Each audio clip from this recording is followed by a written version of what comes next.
Super बाजार cooperative Kankavli Sindhudurg जिल्ह्यातील एकमेव वातानुकूलित सुपर बाजार। पत्ता सुपर बाजार Mumbai Goa highway SM high school समोर कणकवली। आपल्या अतूट विश्वासामुळेच आम्ही 25व्या वर्षात पदार्पण करतोय। तक्रार करणारी जनता असून आपण सोल्युशन देणार आहोत। वीज समस्या सोडवण्यासाठी केंद्र सरकारने किनारपट्टीलगत भूमिगत वीज वाहिन्यांचे निर्देश देत निधी दिलाय। ते काम सुरू असून समस्या लवकरच दूर होतील असा विश्वास आमदार जठार यांनी व्यक्त केला। समस्या तर फार आहे।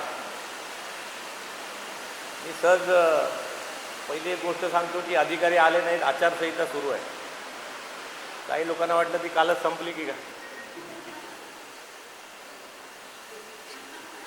अनेक लोक अडचणीत आले असो, पण ती संपलेली नाही। 22 तारखेपर्यंत 22लाच अधिवेशन सुरू होणार आहे।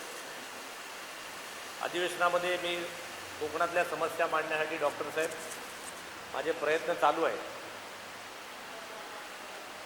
त्यामुळे तुम्ही दिलेल्या साळगावकर साहेब सगळ्या समस्या या सगळ्या मी गोळा करतोय।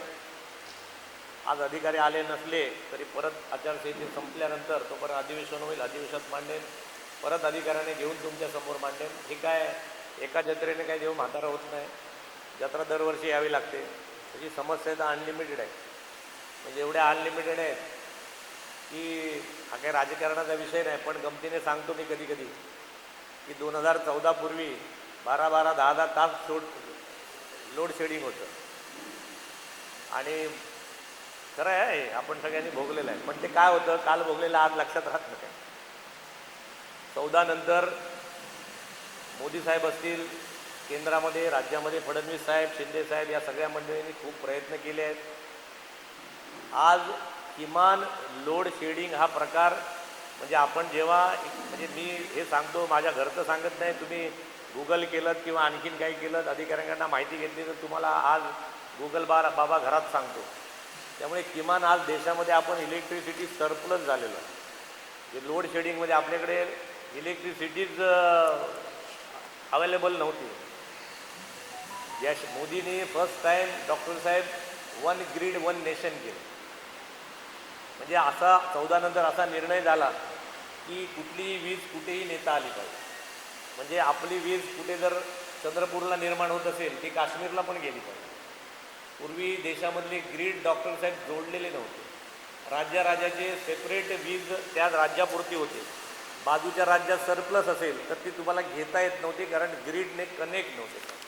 त्यामुळे पहिलं उपनगराध्यक्ष साहेब आपल्या मोदी साहेबांचं पहिलं यशस्वी पाऊल म्हणजे 1 ग्रिड 1 नेशन। त्यामुळे किमान आज देशभर वीज खेळवली जाते। आता वीज निर्माण होण्याचे आपल्याला माहिती आहे, पारंपरिक वीज आहे, अपारंपरिक वीज आहे। पारंपरिक पद्धत आपल्याला माहिती आहे, कोळसा आहे, कोळसा कमी पडतो, उत्खनन करावं लागतं, कोळशाला लिमिटेशन आहे। आता म्हणून त्या लिमिटेशनवरती आपण मग अपारंपरिक ऊर्जेवरती आलो। सोलार हा प्रकार, पूर्वी सोलारला तुम्हाला छतावरच लावायला लागत होती, म्हणजे ज्याला घरगुती म्हणतो ती पण सोलारला आता सबसिडी दिली। घरगुती वीज तुमच्या घरातच निर्माण करा। हे अनेक देश विदेशामध्ये अशा सिस्टीम होत्या आणि त्याला डबल मीटरिंग केलं आणि 1 मीटर इनवर्ड 1 मीटर आउटवर्ड, बघा किती प्रयोग झाले। सोलारला पहिली मोठी पॅनल होती छतभर, आता त्याच्यावर एवढे इनोव्हेशन झाले, आता ती बोर्डभर आली। आणखी थोड्या दिवसाने मोबाईलसारखे हातातला सोलार पण येईल। सोलारमध्ये एवढं इनोव्हेशन आणलं की पूर्वी तुम्हाला त्या आपणच आपल्या छतावरती वीज निर्माण करायची आणि मीटरिंग करायचं होतं। आता नवीन PPA आलं आहे, पॉवर परचेस ॲग्रीमेंट आपल्या सरकारने नवीन आणलं।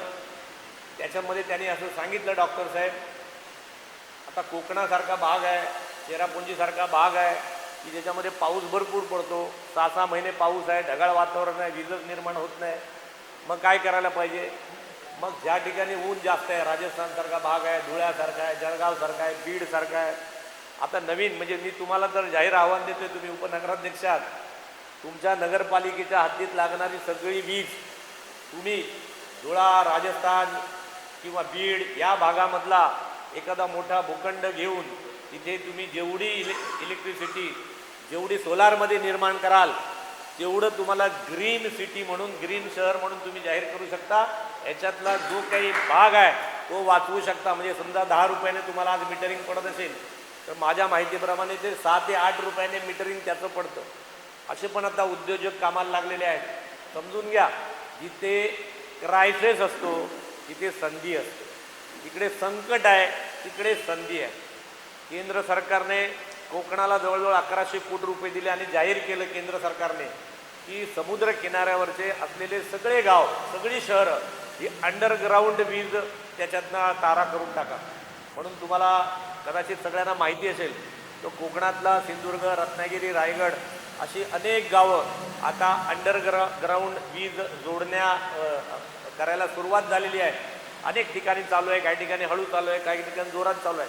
पण मला विश्वास आहे पुढच्या 5 वर्षामध्ये सिंधुदुर्ग, रत्नागिरी, रायगड हे सगळे जे आपला प्रदेश भूभाग आहे कोकणचा, सगळ्या वीज वाहिन्या या अंडरग्राऊंड होतील.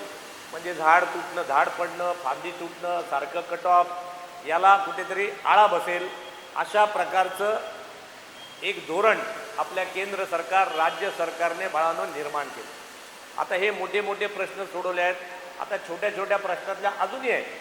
म्हणजे मी परवा उदयजी सामंतांना पण म्हटलं की कोकणामध्ये उद्योग यायला पाहिजे तर वीज मिळाली पाहिजे. म्हणजे तुमचं काही चूक आहे असं माझं म्हणणं नाही. तुमची पण जसं मी डेअरीचा प्लॅन चालवतो, मी पण तुमच्यातलं एक उद्योजक आहे वैभववाडीत. मला 5 लाख रुपयाचं इलेक्ट्रिसिटीचं बिल येतं सर, पण डिझेलचं बिल पण 5 लाख रुपये येते. कुंडली एक वर्धे ही माझी पण समस्या आहे. आता नेते पण उद्योगात आहेत, काम करतात. म्हणजे नुसती झळ तुम्हाला पोचली नाही, आम्हाला नेत्यांना पण पोचलेली आहे. म्हणून आम्ही पण याच्यात जोरदार काम करतो.